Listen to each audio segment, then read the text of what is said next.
ব্রেইনের বিভিন্ন পার্ট নিয়ে ব্রেইনের একটা মডেলকে সেরিবেলাম, এটা হচ্ছে গিয়ে ব্রেন স্টেম।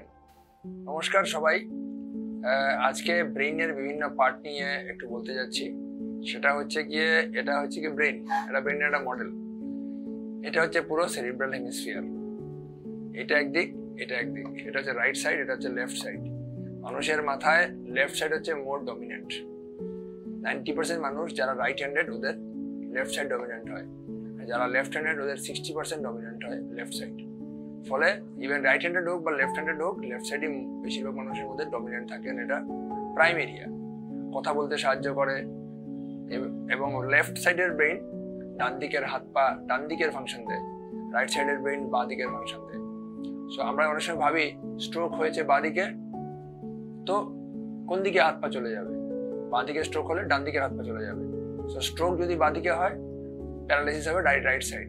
স্ট্রোক যদি রাইট সাইডে হয়, প্যারালাইসিস হবে লেফট সাইড। তো এটা হচ্ছে কি সেরিব্রাল হেমিস্ফিয়ার। এটা হচ্ছে কি, এটার বিভিন্ন পার্ট আছে। আর এটা হচ্ছে গিয়ে সেরিবেলাম। এই যে জায়গাটা হচ্ছে সেরিবেলাম, এটাও ব্রেনেরই পার্ট। এটার ফাংশন এটার মতো অত ইম্পর্টেন্ট না, কিন্তু এটা ব্যালেন্স মেনটেন করতে সাহায্য করে। এবং আমাদের প্রচুর স্ট্রোক যেখানে হেমারেজ হয়, ব্লিডিং হয়, এটা ব্রেনের এই পার্টে হয় অনেক সময়। তো এটা হচ্ছে পশ্চিরের ফোসা, এটার মাঝখানে একটা পর্দা থাকে। তো এইখানে যখন অপারেশন আমরা করি, পেছন থেকে ঢুকি, পাশের মানুষকে উল্টে শুইয়ে করতে হয় অপারেশন। তো এখানে এই পার্টের অপারেশন গুলো অনেক টাফ হয়। এবং এই জায়গাতে অনেক ইম্পর্টেন্ট ইয়ে থাকে, যেগুলোতে পৌঁছানো অনেক টাফ হয়। এবং এই জায়গাগুলোর অপারেশন গুলো করা কম্পারেটিভলি ইজি। এখন ব্রেনের বিভিন্ন পার্টের মধ্যে ধরে নিন, এই ব্রেনকে ধরুন আমরা হাফ করে দেখাচ্ছি। তো এইটা হচ্ছে গিয়ে ব্রেন স্টেম। এই জায়গাতে এটা হচ্ছে ব্রেইনের সেন্টার, মোস্ট ইম্পর্টেন্ট পার্ট। এখান থেকেই মানুষ শ্বাস নেয়, এখানে শ্বাসের সেন্টার থাকে, বমির সেন্টার থাকে, বিভিন্ন ইম্পর্টেন্ট এরিয়াগুলো থাকে। আর এটা হচ্ছে সেরিবেলামের কাট সেকশন। এটার খুব বেশি ফাংশন নেই, কিন্তু পুরোপুরি ফাংশন ছাড়াও নয়।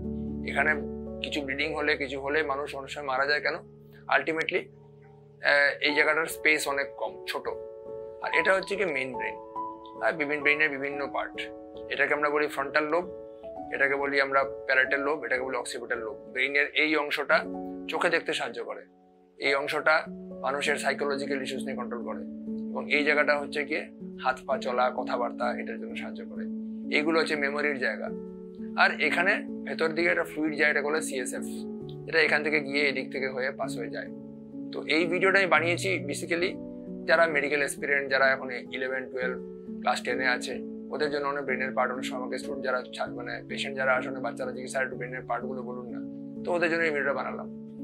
এদিক থেকে দেখাচ্ছি, এখান থেকে পার্টগুলো ভালো করে বোঝা যায়। এটা হচ্ছে ফ্রন্টাল লোব, এটা হচ্ছে প্যারাইটাল লোব, এটা হচ্ছে টেম্পোরাল লোব। এইটার ভেতরে সব মেমোরি, তারপরে ধরে নিন বোঝার ক্ষমতা, এগুলো এখান থেকে আসে। এখানে হচ্ছে গিয়ে সাইকোলজিক্যাল ইস্যুস গুলো এখান থেকে উৎপন্ন হয়। এখানে হচ্ছে হাত পা চলা, কথাবার্তা, এগুলো আসে। আর এটা হচ্ছে চোখে দেখার জন্য হেল্প করে, এটা হচ্ছে ব্যালেন্সের জন্য। আর এটা এখানে আলটিমেটলি গিয়ে এটা স্পাইনাল কর্ডের সাথে যুক্ত হয়।